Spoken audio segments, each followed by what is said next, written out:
Good evening and welcome to Muse on the News. I'm Kat. I'm Lisa. I'm Molly. I'm Jana.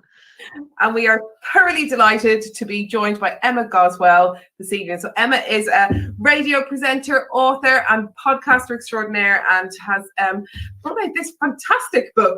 Oh, I've got one of those. What a great choice. What a great choice there, Lisa. Oh, sorry. I've got a cup of tea. Oh, well, fair enough. Don't worry. It's available.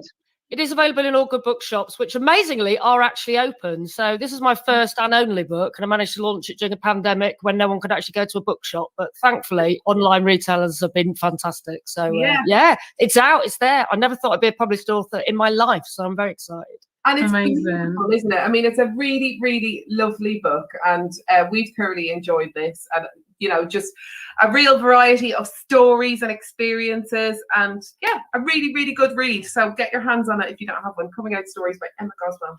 Thank you very much. Yeah, and based on the podcast of the same name, we've been doing that for about 2 years, basically. And then we got approached by publishers. Thought it was a joke, obviously, to begin with, but actually, no, they really did want to do a collection of coming out stories, and realised that we'd already done the hard work and gone and interviewed dozens of people from all around the world, really. So we just had the job of picking our favourites, which was actually really hard because they're all like my children, you know. I feel like I've really shared experiences with these people who poured their hearts out to me and told me their coming out stories. But yeah, we think we've got some of the best ones in the book. So go and get it if you can. I reckon there's scope for volume 2. It's such a good book. So publishers, get on that. Yeah. They'll be on the phone to you tomorrow now, Emma, when they see this.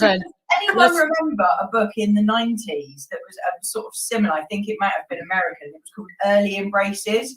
And it was just a whole bunch of lesbians talking about the first time they ever slept with a girl. I don't remember that. No. There was about 3 volumes. It's out of print now, but I think you can still pick it up for like £2 on Amazon used or something. But check that out. Oh, wow. And it's lovely. Is it mainly talking about the first night of passion then? Is that what it focuses on? Yeah. It's Early Embraces. 3 volumes. It's on our bookshelf, isn't it? All of that now? Everybody's writing that down. Right, okay, so listen, we're delighted that you've been able to join us because this is our special show for Lesbian Visibility Week. All of us like to be very, very visible. We do. Well, and some people are wearing very good Lesbian Visibility t-shirts as well. Yeah. Look at that.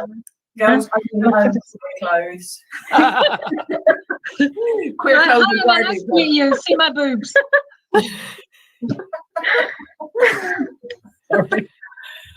Right, I know, can't take her anywhere. Should we move on to should we start with our first story? So Emma very kindly and enthusiastically provided us with 2 of the 3 stories that we're going to be covering today. Do you want to tell us about this one, Emma? Yeah, so Claire Balding has been in the news this week, mainly because she also has a book out, and funnily enough, she's got publicity for it. Her book is called Fall Off, Get Back On, Keep Going.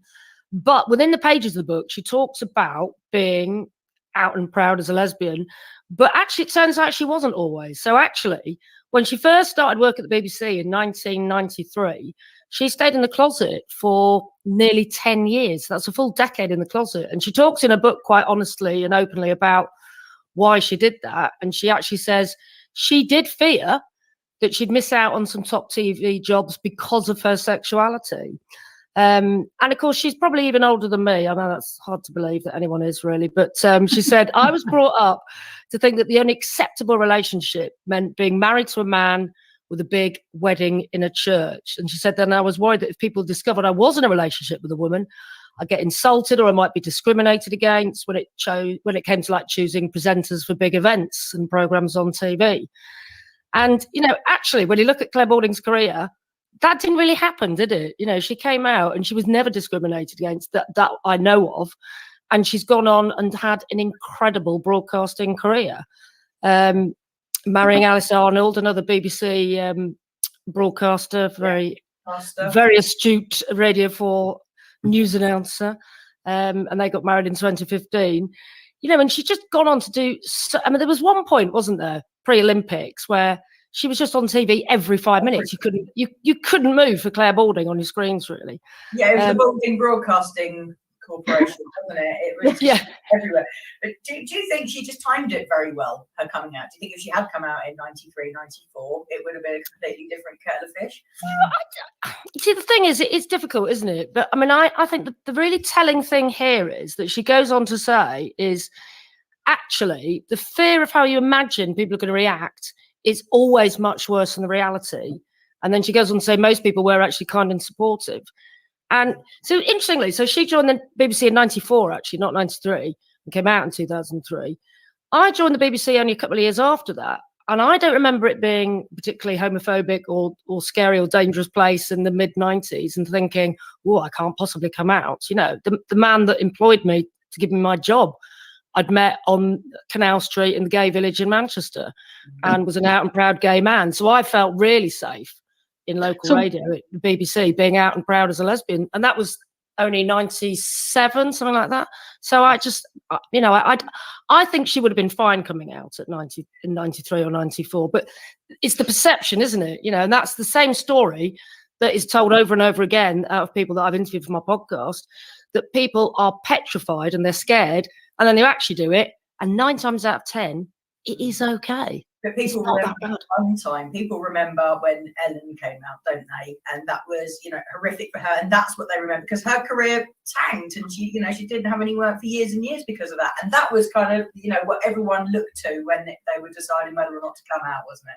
That's true, and that probably coincided with around the same sort of time that Claire started the BBC, so sort of early mid-90s, wasn't it? And you're right, and we used to all love watching Ellen in the 90s, and then to think that she lost her career because she made her character come out as gay in Ellen the sitcom and then came out, it just beggars belief, but it just shows how far we've come since 93. It's still under 20 years ago. It's not that long ago, is it really?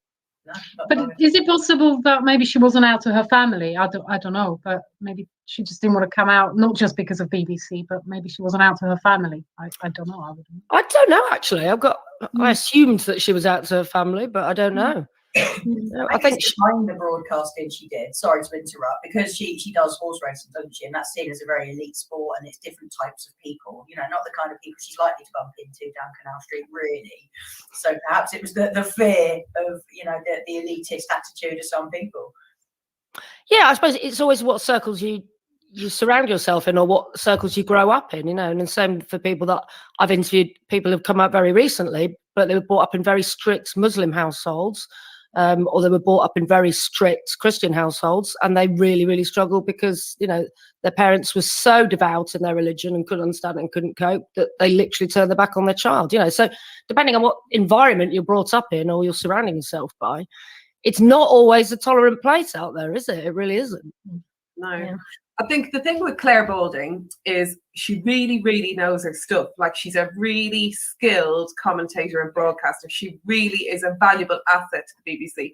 But I'd hedge a bet that actually she probably experienced more discrimination for just being a woman than being a lesbian, you know, in that particular industry and in the field of sports broadcasting particularly. You know, I imagine she probably got a bit of a rougher time just because of her sex rather than her sexual orientation. Yeah, particularly in that field, you're right. And then, but by the end of it, she was like, well, she is like the nation's sweetheart, isn't she? Yeah. Do you remember, was it the Queen's Jubilee? And she was on a boat in the middle of the River Thames and just doing all these, like, she was commentating on the Queen's Jubilee celebrations. And it was like, why is Claire Balding doing this? Why not? You know? I would have loved to have been at that BBC board meeting, or I don't know, just twang Claire Balding in a boat. That will work. I can't think of anything else. It's going for a laugh. I remember watching that. I love her. I think she's brilliant, and I'm so pleased that she's had a really successful career. And you know, what a great visible lesbian! It's wonderful. Yes, exactly. And we should be celebrating visible lesbians this week, and she is one, you know. So, okay, she was in the closet for 10 years, but there's a lot of people who've been in the closet for a lot longer than that. You know, she is now an amazing, out and proud lesbian broadcaster. So, yeah, more power to her, I say. We love her. We'll give her a ring, see if she'll come and do an interview with Pride in Surrey. Yeah. Also, why don't you? Yeah, I'm slightly aggrieved that I only started the BBC a few years later, and actually I seem to have had a slightly less dramatic and successful career than she has, really. But anyway. Email and say, look, I'm happy to do anything in a boat for any kind of royal occasion, and go. I mean, just anything in a boat, I'm happy. It doesn't I have think to this be is a a royal whole new occasion. series. I think we can get Sandy Toxvig in on this as well. Lesbian Yes. Visibility. This is Yeah, definitely a let's do it. Channel 4 series. Lesbian broadcasters in a boat. Yeah. Come on. Yeah, and Somebody- we may be amateurs, but we totally count as those broadcasters. So we Didn't want to be say in that boat. professional or indeed No. good broadcasters. It's just they're broadcasters. I can swim. I'm good. I can swim behind a boat if there's no space, but I'm definitely want to be involved. Please, thank you. I'm going to pitch this. I'm going to make it cool. I think even a canal boat. We'll do a tour of the canals. That'd be perfect. And we'll finale in Canal Street for Pride. Yeah. Be funnier in a dinghy. Sorry. Be funnier in a dinghy. I'm not getting a dinghy with 3 other lesbians. It's not happening. Dykes in dinghies. Dykes in dinghies. Brilliant. I think that's more Channel 5, to be honest. Maybe even MTV. This was the Channel 5 that people go to watch lesbians anyway, isn't it? We don't care about the channels. We just want to get on the boat with some lesbians, basically. Don't even have to broadcast it. Yeah, we just do it for fun. Right. Okay. Well, listen, we'll leave that one behind. But well done. Thank you. That was a lovely story. Right. Who have we got next? It's you, Molly, isn't it? Yeah, Right. Molly and Jana have made a joint decision on this one. Mm-hmm. Yeah, we've actually, yeah, well, yeah. I said, how about this one? Jana went, yeah, that looks good. That'll do. While this is getting up on the screen, Molly, do you want to tell us a little bit about this Yeah, article? so I really like this one because to me, Lesbian Visibility Week shouts being out and loud and proud and happy and sort of celebrating all the fantastic women that are out there. So this is Pink News, one of our favourites for good news and LGBT news. 19 incredible lesbians who are loud, proud and making the world a better place. And whoever you are, I strongly suggest you read this article because this list of women is just incredible. There's so many on here that I haven't heard of, loads that I have as well. And some really different people across the entire spectrum of race, religion, age, all across the world. But I think actually there's one there that Kel's just gone down to that I really like. So Baroness Elizabeth Parker, lesbian peer and Albert Kennedy Trust ambassador, who recently spoke out in the UK's House of Lords in defence of an inclusive maternity bill. And it's women like this that are standing up for everyone's rights, whether it's just LGBT, but across the board. And I think seeing the change that has come in around kind of parental leave and maternity leave if you've lost a child or had a miscarriage, and seeing that inclusivity come in, having people standing up and fighting for us is really important.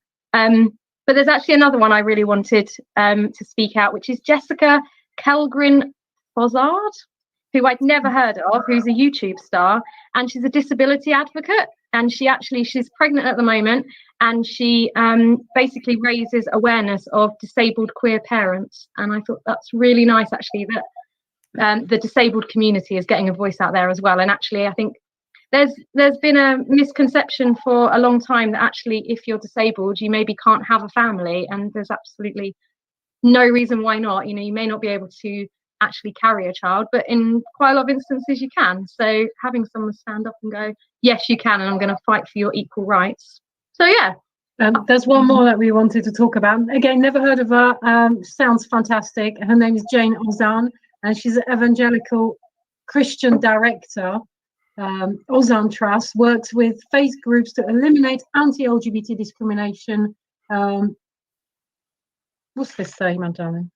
She quit the government panel Over delays for the conversion ban, which is such an important thing to have someone doing good stuff for this, because we know how much problems we had with the conversion therapy group. So especially in Surrey. Especially in Surrey. So yeah, Jane Ozan. I've never heard of her.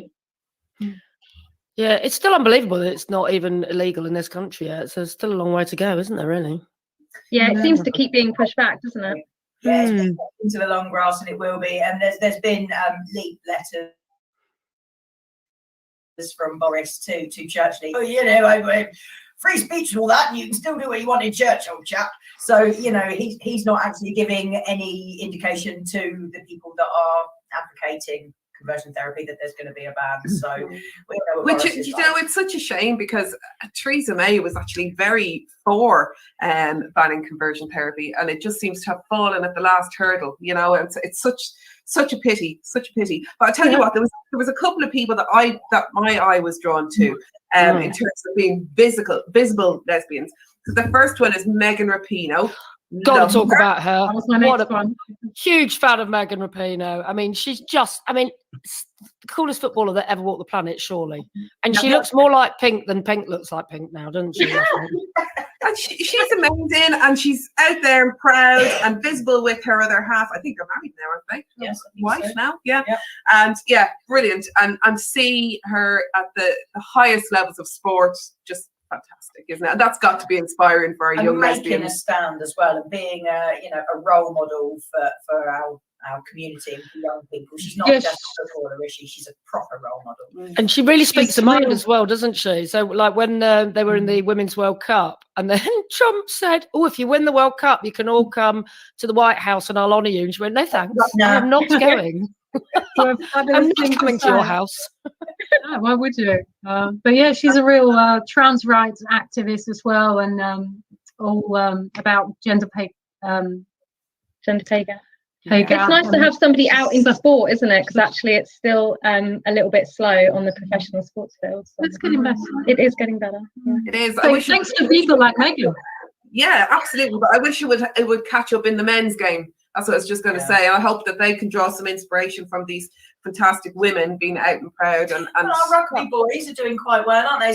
Football seems to have an issue, but you know, we've got rugby players, and you know, if men that are playing sport like that, big rough and tumble games, have got the courage to come out, then surely our footballers have. Yeah. So I think there's been lots of accounts from within, you know, the Football Association, from, you know, people just saying that it would be very, very difficult. But I hope that changes very soon. It's got to, hasn't it? I mean, what always makes me laugh, though, people always go, "No footballers in the Premier League are out." It's like, yes, they are. They're just not men. You know, they just get forgotten all the time, don't they? There are so many out and proud, amazing lesbian and bisexual women footballers. So we should probably give it a plug, because actually there's a whole host of brilliant online events for Lesbian Visibility Week, hosted by Diva and Stonewall. And I actually went to one today, and it happened to be the Inclusivity in Sport. I thought I saw you earlier. I watched it. No, I wasn't on it. I was just watching it. But yeah. Okay. I thought I saw. No. Well, someone looks very much like you, Emma. I don't know who, but no, it was people that knew lots of stuff about sport. There was an Aston Villa player on there. There was a bodybuilder on there, an athlete. Yeah. There was the lady that's like a life coach, but she coaches Team GB women football team.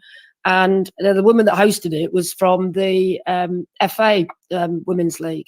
So there was some really, really good speakers there. It was really interesting, actually. I think you can go back and watch them all online, can't you? But they were saying it was just all talking about grassroots football and how they wanted loads more young women to come through the ranks, really.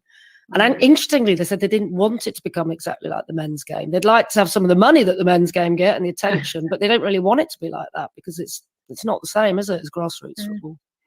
No, fascinating. That'd be nice. And it needs to start with the littlies, doesn't it? You know. Yeah, it is good. And you know what? Our boy played football, and because of the age he was, you know, when he was sort of 10, 11, 12, a lot of the teams are mixed, you know, because there aren't the girls' teams for the girls to go and play in. So they just like, right, sod it, I'm going to go and play with the lads, you know, and they turn up and they get stuck in and they tackle and they take, you know, great big kicks to the face, the same as the boys do, and they crack on and they do a really good job of it, and it's quite nice to watch. Yeah, isn't it? it's lovely to watch. Listen, can I just go? I before I go on to the final one that I want to mention, I also wanted to mention Mary Black. Right? So, I love her. Oh yeah. Right. Do you want to talk about Mary Black? I just think she's a truly inspiration. You know, the youngest MP since Pitt the Younger, wasn't she? You know, the youngest SNP politician to be elected at, what was the tender age she was elected at? 21, I think. 21 or 20 or something. But her speeches, her impassioned speeches that she gives, they are works of art. They're like Shakespeare. When she stands up and she gets going, she is just the most incredible orator, and I love her, and I just love everything she stands for. And you know, I wish she was down south representing us, So do because I. we need Yeah. that in Parliament, and we don't actually seem to have them anymore. She's just so passionate about like equality and equity and community, and you know, all the things that we really need to get right in our society in order to really progress. And you're right, her passion level is just right tip top. She's fab. Oh, she's wonderful. And if you're listening to this, Mary Black, please reply to my email from about a year ago when I asked you to come on my podcast. Thank you. And she can also reply to my email of about a year ago. No, she did reply to me. Oh yeah, thanks, but no thanks. Nah, Bit busy. I'm busy changing the world. Well, that's a fair enough reason, isn't it? Really. Yeah. I know. I did respond to that, and I said, thank you very much for your reply, but I will keep asking you every once in a while. You'll say yes. Yeah, exactly. Yeah. Pays to ask. Yeah. And then the only other person that I wanted to mention, absolutely critical woman for Lesbian Visibility Week, because it was her brainchild, the wonderful Linda Riley. She put this list together, didn't she? Yeah. Well, I think no, I think she features in the list, but I don't think she put it together. Let me just go back. Let me just add this back. It was created by diva publisher Linda Riley. Ah, okay, Yeah. there we go. Sorry, I didn't read didn't even read the headline. Look at that. the But you whole know what? Visibility Week was created by her. Yeah. Yeah, if anyone knows our community, it's Linda Riley. Yeah. So that must have been really hard to put that list together and just pick 19 out of all the incredible lesbians we've got. Yeah. You But, have to mention Lady Phil Opoku, the co-founder of UK Black Pride as well. How can you not? And all the others on the list, it's just, you just don't want to miss any, but they're all fantastic lesbian women. Yeah, we could have divided this whole episode to this list and said something Yeah. incredible. We nearly did. Nearly did. Almost. Come on, get one more in. Yeah. Been thinking. Well, yeah, there you go. Lady, there you Absolute go. trailblazer for the sport, tennis sport. And yeah, fantastic. And again, another woman who really challenged right from the beginning the gender pay gap, and did make really good headway in terms of prize funds for tennis tournaments. But yeah, she was amazing. Is amazing. It's amazing. Yeah. I'm always surprised that Martina never makes these lists. I'm Oh. sorry, I had to say Yeah. it. No, that's fair enough. Controversial, darling. Controversial now. She's got a real No. issue with trans sports people. Yeah, well, she did, but I think she's tried to turn it around. She'll always hold a place in Jana's I heart. No love matter what her. she does. Yeah, it's not right. I think she's changed her mind on it a little bit from the recent stuff I've been reading. But I think it's important to say that she played such a big part in where, you know, for us to get to where we are now. So I will say that Martina should be on that list in some way. There's so many women. Yeah, it's so difficult, isn't it? So difficult. So many amazing lesbians in the world. I know. All being We are busy. blessed. Aren't we just? Right, okay, wonderful. Now we're back to you, Emma, for our last Oh, are we? Here we are, yeah. I thought we had another story. God. Hard-hitting, grown up, Okay. Well, proper news. I love any animal story that gets into the LGBT news. I mean, if I could have found a gay penguin story, I would have found you one, because that's my all-time favourite thing. When I used to read the news on Gadio, if I could find a gay penguin story, I knew it was going to be a really, really good one. Look at this headline. Look at this headline. I'll read it out for you. Man-hating demonic rage machine chihuahua. I can't say that word. Chihuahua. Chihuahua. Finally finds his forever home with a big-hearted lesbian. Now, if, Big-bearded. No, big-hearted lesbian. So I don't know if you've been following this story over the last few weeks. So it started on Facebook over in America quite a few weeks ago, when someone that was fostering this chihuahua was very annoyed and tried to get rid of it, basically, because they just had enough. And they affectionately referred to it as a haunted Victorian child in the body of a small dog that hates men and children. I did see that. So they posted they were trying to find a new home for this dog, and said that this dog genuinely really, really hates men. So it would suit a single woman who was living on her own, or a lesbian couple, basically. So next into the story of the man-hating chihuahua comes a lady in Connecticut, a lesbian called Ariel Davis, who Brilliant says, name. well, I know, it's just fantastic, isn't it? I mean, I actually do think this could be a Hollywood blockbuster. There's just so much going on in this story. Adds to the other thing that Ariel's only just recovered and come out of rehab for her marijuana addiction, but she thinks that having this mad chihuahua is going to actually change her life. She had to surrender her dog previously when she went into rehab, but she's all right now. She's stable enough to have dogs again. She emailed the owner of the dog and they met each other, hit it off like a house on fire, went back with the dog the same day. So they're absolutely made up to be together, basically. What does it say here? She's now had Prancer's the name of the dog, by the way. This is hilarious. She's now had Prancer for a week, and he has been neurotic, apparently, but has been adjusting well. And she's looking forward to having a good companion with Prancer. And actually, this is really sweet. She said Prancer's really helped to get out of the house and get out of her shell.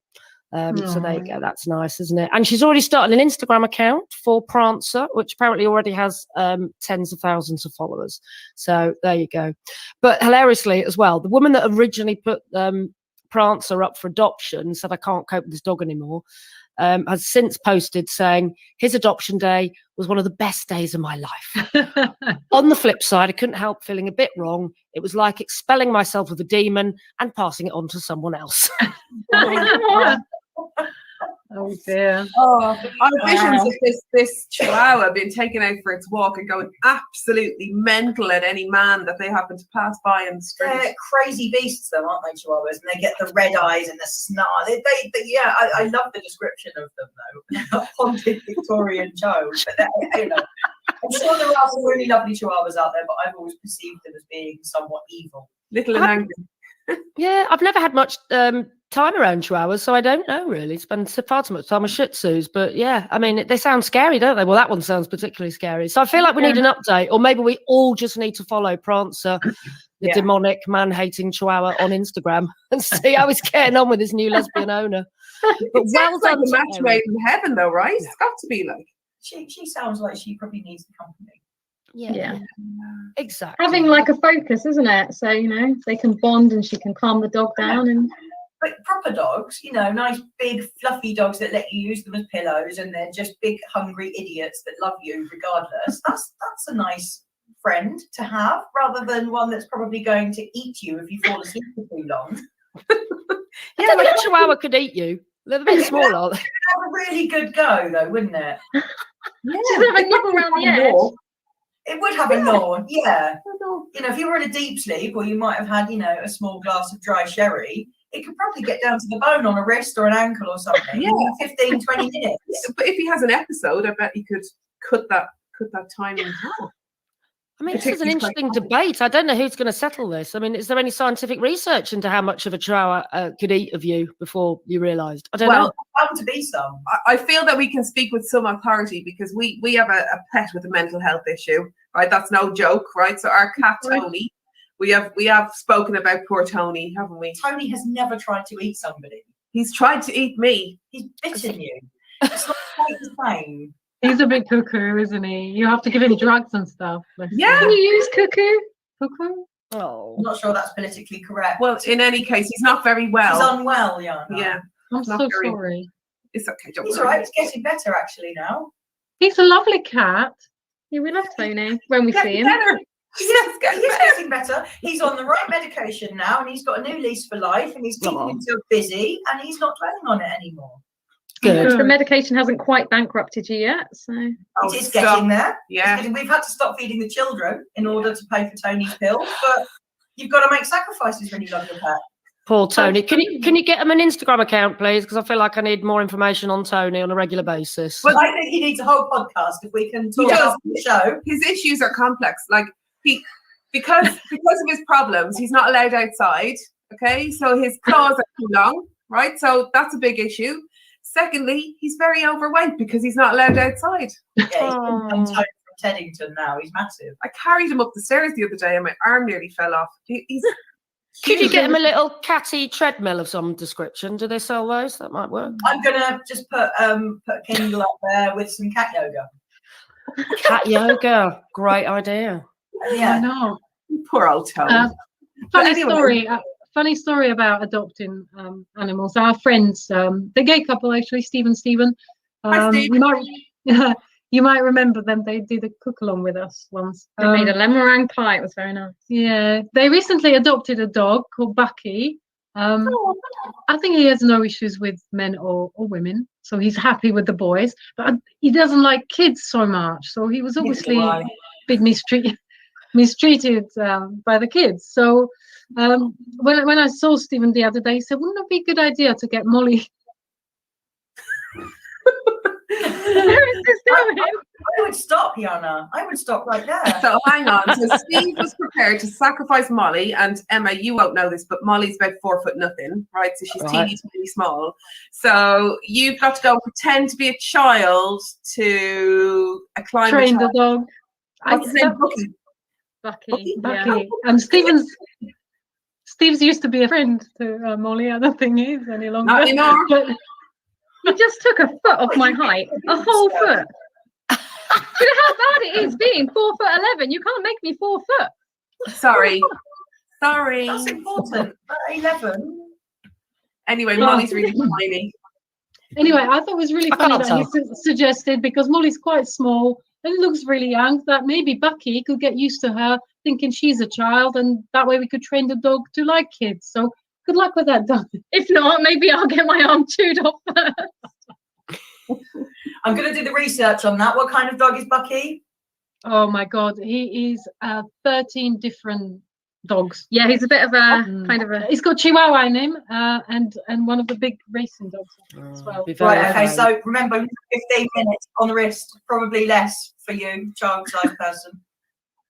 But I actually think, though, the Steves were saying that even though Bucky had clearly had a bad experience, since he's come to live with them, he's met other kids in the street, and actually they're much calmer children, and he seems to be fine with them. I think he just needs, that time. You need to. Exactly. If they're just going to run and jump on the dog, I mean, the poor thing. Yeah. Just need a calm environment. I hope he settles in with the Steves. Yeah. Thanks, He is lovely. I hope Prancer does well in his new life as well. Yeah, we wish him well. Yeah. Right. And Jana, are you Uh-huh. ready? ready? Oh, Should we do what's this? happening? Go for it. Word of the week. Word of the week. Oh, sure. Word of the week. Word of the week. Word of the week. Yeah. He doesn't want to do Great it. jingle. You need to make it longer. Word of the week. Word of the week. Word of the week. Yes.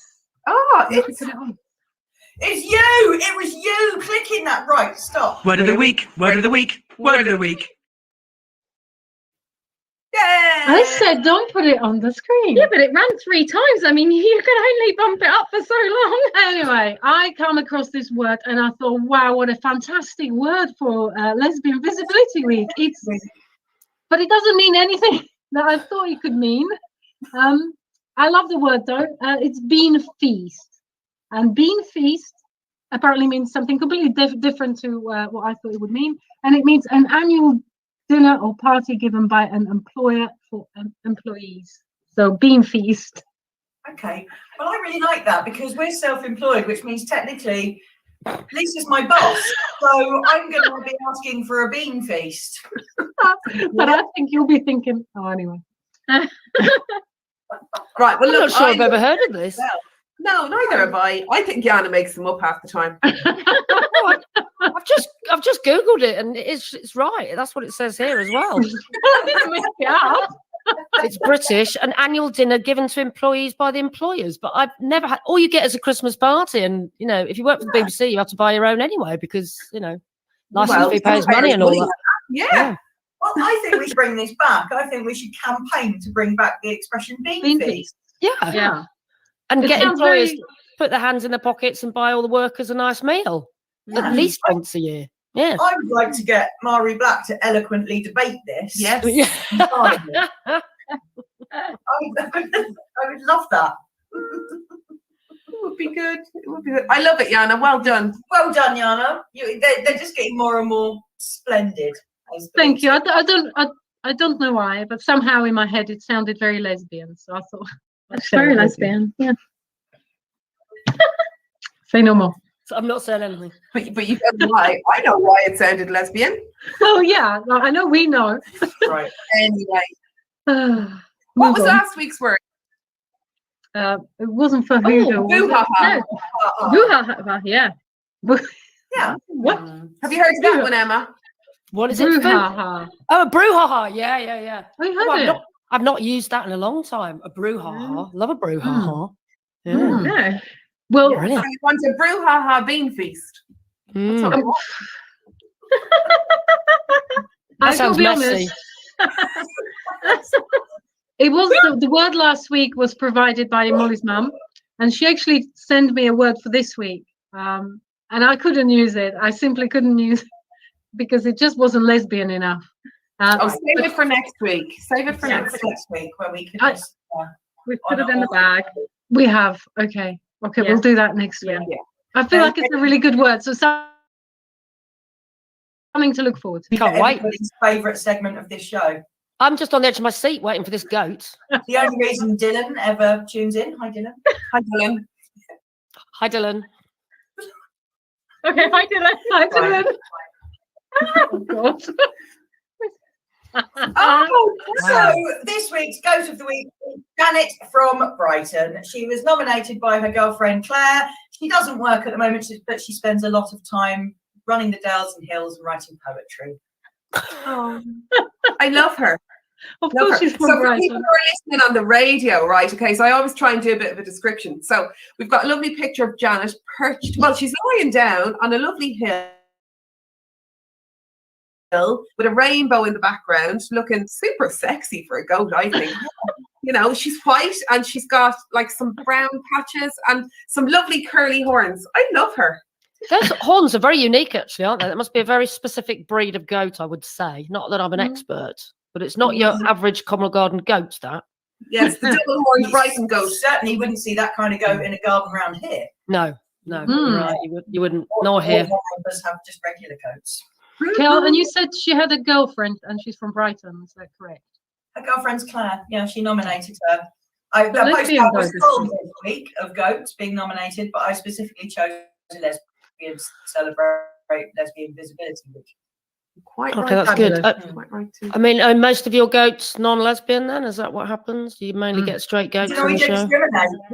We don't discriminate here at News Yeah. on the News. Space for everyone. Space for There is everyone. space for everyone, and if you're nominated Good. and I happen to read your letter, then you know, if I like your picture, you're going to be Goat of the Week. Yeah, but don't be disappointed if you Good. don't get a reply because we're just inundated. It's just Yeah, I bet. For instance, Hugh from Abergavenny, who he last was week's was Goat of very the Week, handsome. he Yeah, had applied several times before he got on. yeah, and it was only because he put extra effort into the photograph he sent this time, and he clearly had a bit of a brush. He'd had a haircut. Yeah. Oh. Now, is it just me? But it looks a little bit like Janet's horns are kind of eating her head a little bit. Oh, hold on. No. They're big. No, just me. They're bigger than her head. You're talking They are to bigger than her head. Massive. I mean, how can she carry those around? She's one fierce lesbian.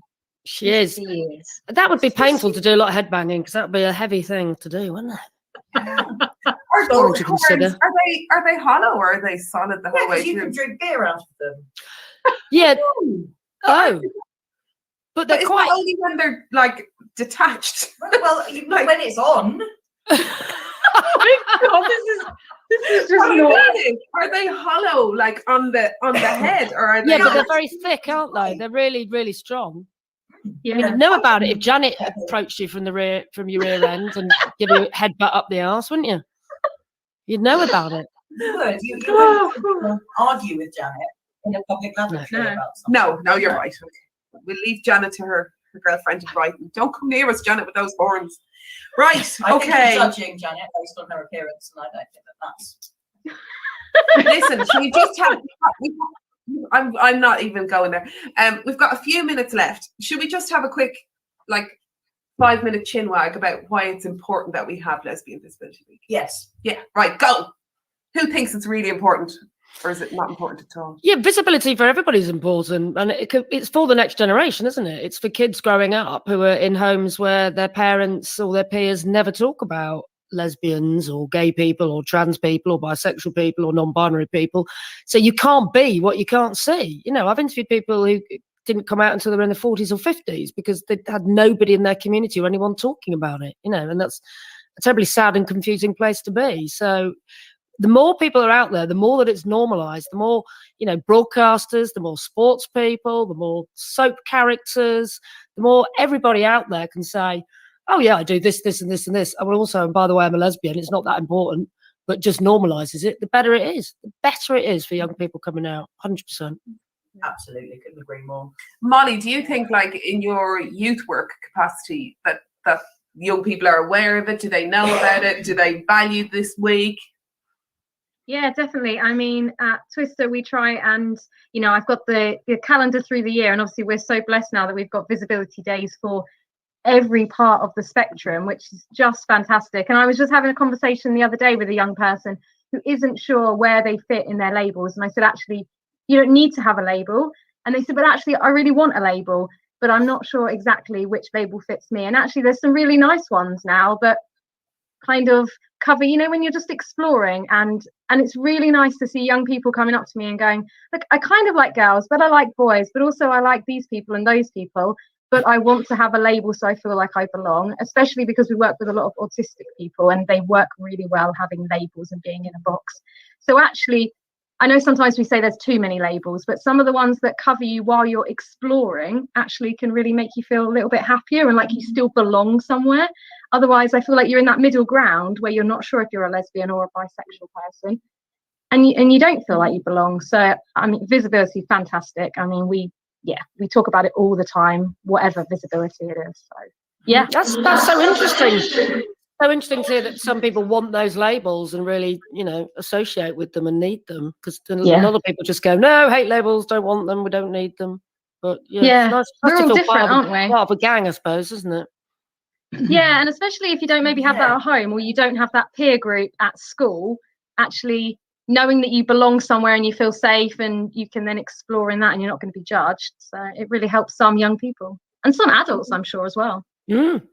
Yeah, well, our 15-year-old, almost 16-year-old, she has been through quite a few of those labels. So She's had donned various pin badges and ribbons over the last couple of years. But yeah, she's settled on a lesbian pin at the moment. But she totally gets the idea that it's a fluid thing.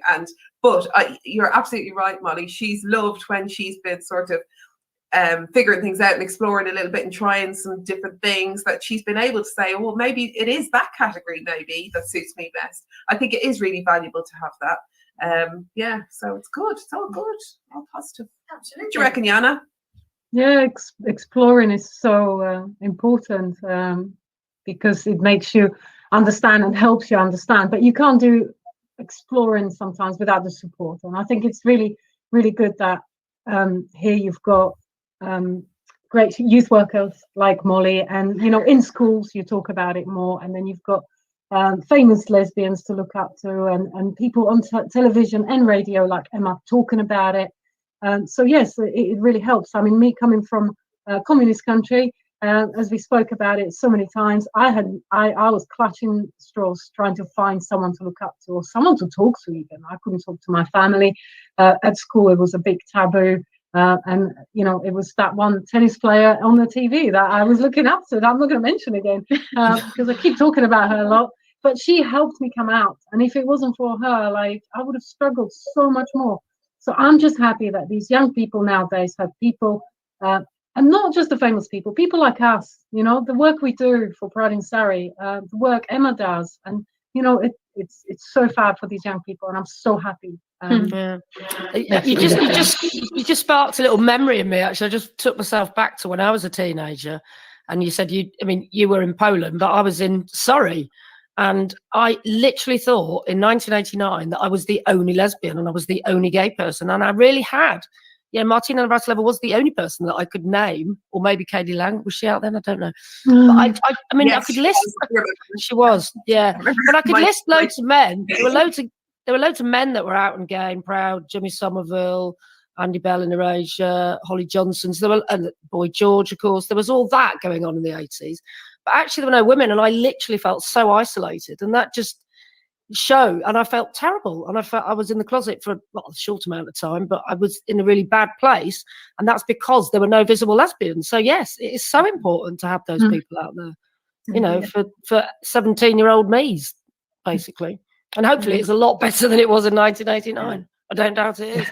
I think it is, but you know, it's thanks to people like Linda Riley who put together, you know, Lesbian Visibility Week, and thanks to people celebrating it, and thanks to, you know, social media and people getting wind of things like this, and people now, you know, being able to access information and resources, and we're coming on leaps and bounds every day, every week, every month, every year. You know, we're moving into the right place, and as you say, now it's not just, you know, looking for Martina on the telly. We've got a plethora of, you know, excellent queer role models for people to look up to in all walks of life, and I think it's absolutely marvelous. But also, you don't have to be on the telly, do you? You know, like we were in a well-known coffee shop the other day in the queue, and obviously together as a couple, we might have been holding hands or whatever, and there was a little baby gay, and she kept looking at us, you know, checking us out. And I just think it's so important to be out and proud in our everyday lives as well. It's not, you know, it's not just about all the stars. It is about like regular Joe Soaps like us, and, you know, just being ourselves when we're out and about and being so our daughter can point at you and count you for her tally that she's got. Now she's up to, I don't know, but she used to walk around town going 61, 62. We're up to 62 gays in company now, Mum. That's exactly how she talks, actually. Yes, we saw them. we did that too, in fairness. Oh, look. How does she know she's not double counting? Oh, she's very astute. She didn't make such a mistake. Very astute. I've never seen those lesbians before, Mum. Oh, mate. This is way better than train spotting, isn't it? I'm loving this as a sport. Now, I work for the railway, so careful what you say about those trains. It just sounds more interesting. Definitely. Definitely. And a rack and a little notebook. Lesbian 62. Short hair dungarees. Oh gosh. Anyway, Emma, I hope she comes back. No. Poor Emma, she's going to be traumatized. But it might be worth it, because I'm going to give it another plug. Look. Oh, bless you. Thank you. Coming out stories. Please do get it. Buy it. We'll Please put a do get link underneath this video where you can just click and easily part with your money and buy one of the best books you'll read ever. Yeah. Buy it for your enemies as well. Buy it for your school and your workplace and all those people. Buy copies for your local schools, churches,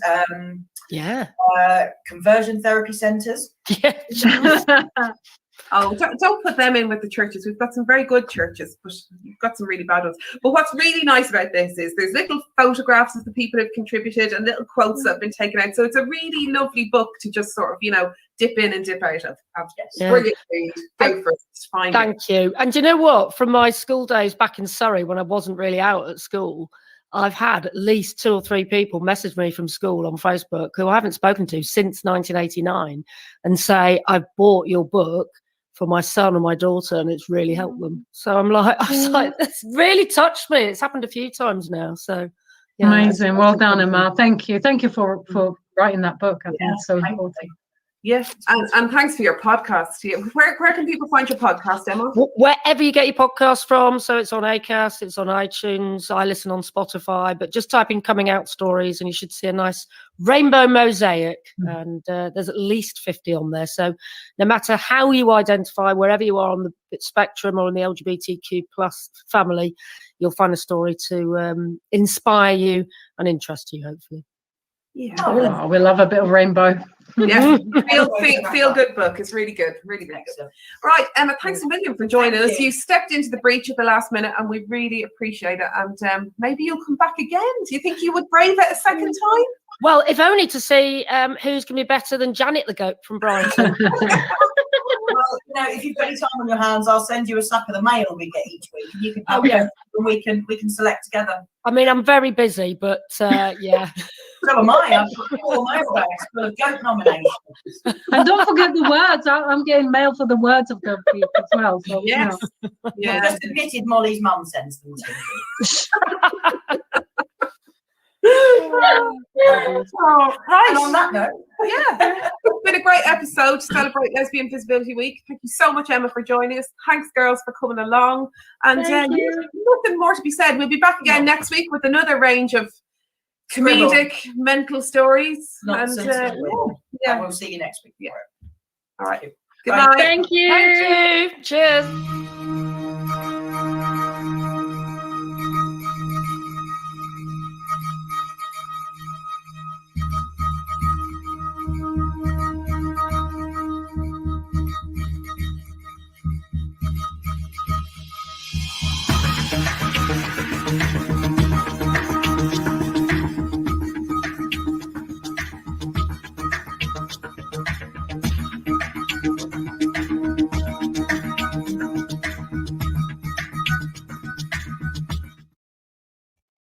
Oh.